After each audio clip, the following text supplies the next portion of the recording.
हरियाणा में मौसम का मिजाज बदल गया है। कई जिलों में तेज हवाओं के साथ बारिश, गुरुग्राम में गरज चमक के साथ हल्की बारिश हुई है, तो वहीं झज्जर, रेवाड़ी, फतेहाबाद, महेंद्रगढ़ में सुबह से ही बूंदाबांदी हो रही है। अंबाला, पंचकुला, यमुनानगर, कुरुक्षेत्र, कैथल, सिरसा के लिए मौसम विभाग ने येलो अलर्ट जारी किया है और अगले 2 से 3 दिनों तक मौसम खराब रहने की आशंका जाहिर की गई है। तो कई जिलों में तेज हवाओं के साथ बारिश हुई है और ये तस्वीरें अलग अलग इलाकों से सामने आई हैं। गुरुग्राम में भी जहां पर सुबह से बारिश हुई, तो वहीं गरज चमक के साथ हल्की बारिश की संभावना आने वाले दिनों के लिए भी जारी की गई है।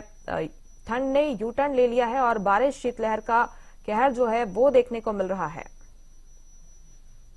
आज बसंत पंचमी है और आज के दिन मौसम का एक अलग ही रंग देखने को मिला है। हरियाणा में पश्चिमी विक्षोभ अपना खूब असर दिखा रहा है और हरियाणा के लगभग सभी जिलों में अच्छी खासी बरसात देखने को मिली है। कल देर शाम से ही मौसम में ये तब्दीलियां होनी शुरू हो गई थी। पहले बादलवाई हुई, उसके बाद कुछ हवाएं चली और अब बूंदाबांदी देखने को मिल रही है। मैं आपको तस्वीरें दिखाना चाहूंगा कि क्या कुछ स्थिति अभी करनाल में है। देर रात से इसी तरह से झमाझम बरसात देखने को मिली है और जिस तरह से पश्चिमी विक्षोभ, जिसके बारे में वैज्ञानिकों ने, मौसम विभाग ने कहा था कि अच्छा खासा असर देखने को मिलेगा, वही स्थिति अब बनती हुई दिखाई दे रही है। और ये कहें कि इस बारिश की लंबे समय से इंतजार थी, क्योंकि बीते करीब 3 महीने से लोग प्रदूषण की मार का सामना कर रहे थे और प्रदूषण से निजात मिलती हुई नहीं दिखाई दे रही थी। लेकिन अब ये जो अच्छी खासी बरसात हुई है, इससे आसमान में जो धूल और धुएं की चादर जो फैली हुई थी वो छट जाएगी, आसमान साफ होगा, लोगों को प्रदूषण की मार से राहत मिलेगी। लेकिन इस बरसात के साथ साथ मौसम में एक बार फिर से तब्दीलियां भी देखी जा रही हैं। जहां बीते 4-5 दिनों से जो तापमान बढ़ता हुआ दिखाई दे रहा था, अच्छी खासी धूप खिल रही थी, अब वैसी परिस्थितियां नहीं है। अब मौसम के मिजाज एकदम से बदल गए हैं। वैसे कहा जाता है कि आया बसंत पाला उड़ंत, लेकिन आज ये ऐसी विपरीत परिस्थितियां हैं कि आज बसंत पंचमी के दिन भी बरसात ने अच्छी खासी ठंड पैदा कर दी है। आज का जो तापमान है वो अभी का फिलहाल का करनाल का 13 डिग्री के आसपास दर्ज किया जा रहा है और न्यूनतम तापमान एक बार फिर से 6 से 7 डिग्री पर जा सकता है।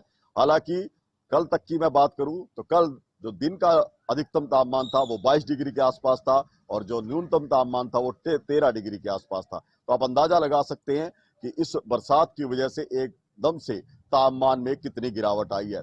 वहीं पहाड़ी क्षेत्रों में भी आज के दिन अच्छी खासी बर्फबारी हो रही है, जिसका असर भी मैदानी इलाकों में देखने को मिलेगा।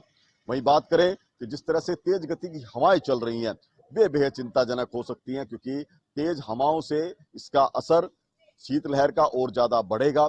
वहीं हवाओं की वजह से फसलों पर भी इसका व्यापक असर देखने को मिल सकता है। हालांकि कृषि वैज्ञानिकों की माने तो ये बरसात गेहूं और सरसों की फसल की बेहद अच्छी साबित होगी, क्योंकि ये खाद का काम करेगी, गेहूं में फुटाव बेहतर होगा और किसानों को अतिरिक्त सिंचाई करने की जरूरत नहीं पड़ेगी। लेकिन यदि ओलावृष्टि होती है या ज्यादा तेज हवाएं चलती हैं तो ये फसलों पर नुकसान भी करेंगी। यदि कुछ स्थानों पर जिस तरह से अलर्ट जारी किया गया है ओलावृष्टि का, ओलावृष्टि होती है तो सब्जियों की फसल पर इसका दुष्प्रभाव पड़ेगा। सब्जियों की फसल पहले से ही कड़कड़ाती ठंड की मार झेल रही है, उनके उत्पादन में कमी आई है। ऐसे में यदि ओलावृष्टि होगी तो जाहिर सी बात है कि इस सब्जियों की जो पैदावार है वो प्रभावित हो सकती है। खासकर टमाटर की बात करें, मटर की बात करें, पत्तेदार सब्जियां जो काफी हद तक इस मौसम में उगाई जाती है, उन पर इसका विपरीत प्रभाव पड़ेगा। हालांकि गेहूं और सरसों के लिए ये कहा जा रहा है कि अभी जिस तरह की बरसात हुई है ये बेहद अच्छी है और इसका दोनों फसलों को काफी फायदा मिलेगा। लेकिन जिस तरह से मौसम बदल रहा है, ये अलग तरह का मिजाज इस बार मौसम का देखने को मिला है कि बीते वर्षों में ऐसी स्थितियां नहीं थी। इस बार ये स्थितियां देखने को मिली हैं कि बसंत पंचमी के दिन भी अच्छी खासी झमाझम बरसात हो रही है और इसका सीधा असर तापमान के पारे पर भी पड़ रहा है। जिस तरह से तापमान के पारे में गिरावट आई है, उसके बाद दोबारा से शीतलहर का, कड़कड़ाती ठंड का, कोहरे और धुंध का दौर भी लौट सकता है। हरियाणा न्यूज के लिए करनाल से महेंद्र।